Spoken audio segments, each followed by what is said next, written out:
Lord, I pray that your words would resound in our hearts and continue to echo there until we yield ourselves to you every day. Beloved friends, I have noticed a tendency with me. Sometimes, not always, I begin to get very deep in sensing the spiritual union between Jesus and I, and for some reason I jump up and leave that very sweet place for something totally useless, or I get up to use the restroom and allow myself to be distracted when I'm only 10 feet away from my prayer room where we were communing. It happened again today, and he addressed it. I hope all of you will benefit from this. Jesus began, I want you to draw closer, my dearest. You keep yourself too occupied when I want to feed you my extraordinary love for you from my heart. Here you are talking about distractions, and look at how easily you're drawn away from my bosom when I wish for you to rest there. There is so much more I want to give you, my love, so much more. But you tend to vault out of my arms just when we're reaching a point of the communion of our hearts. For I love to dwell in you, and you love to dwell in me, and we belong together. But you are easily taken off from this place.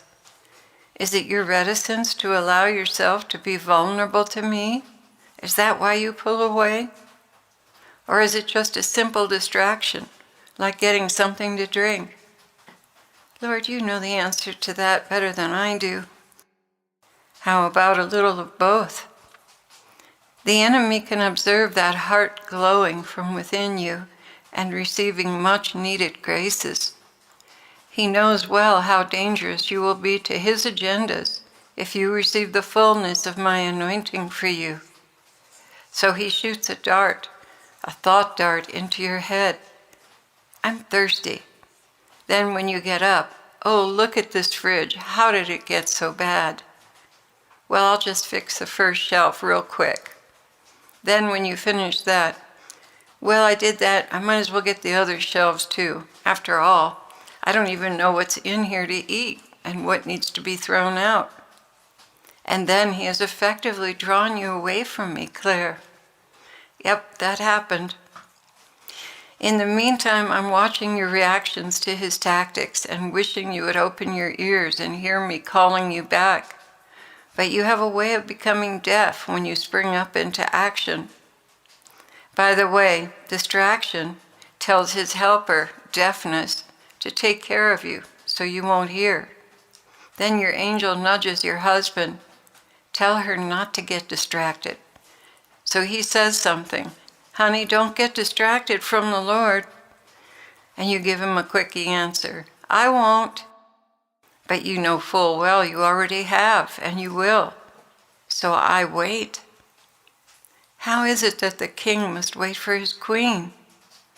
Oh, that's not good, Lord. I'm sorry. That's not good at all. Yes, I know. You lose graces. You hurt me. I have given myself to you, and you have treated me of lesser importance than your refrigerator. Do you see this?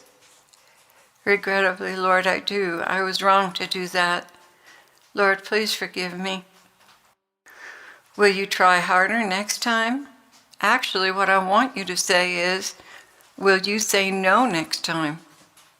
Because I guarantee you there will be a next time. As long as the devils are able to do this, they will continue. They stop when you deny them so many times, they know their efforts will be wasted because you'll turn them down. Lord, what can I do to repair this damage?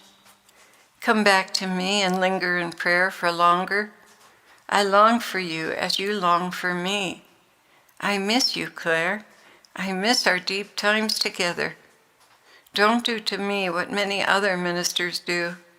They cut their time short because they put tending the flock or personal needs above my need to be with them. Please don't do that to me. Do not give that example to your flock. The flock follows the shepherdess, so by your example, my love, you are bound to live for me every moment of your life.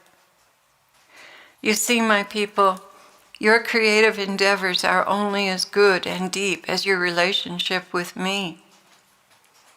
If you want to communicate me to others, you must absorb more and more of me so you can become like me.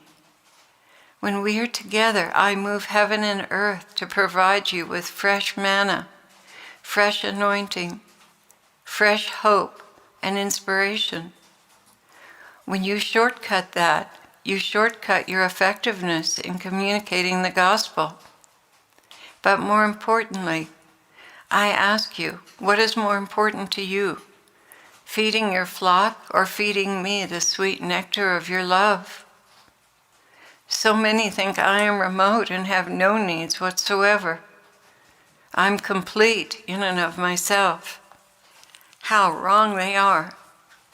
Your cats look at you and perhaps think that way because you look so able to feed and groom yourself without their help.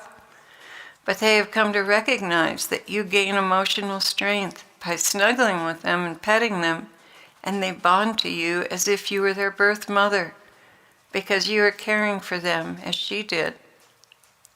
The truth is, yes, you can function quite well indeed without your kitties, but you choose not to.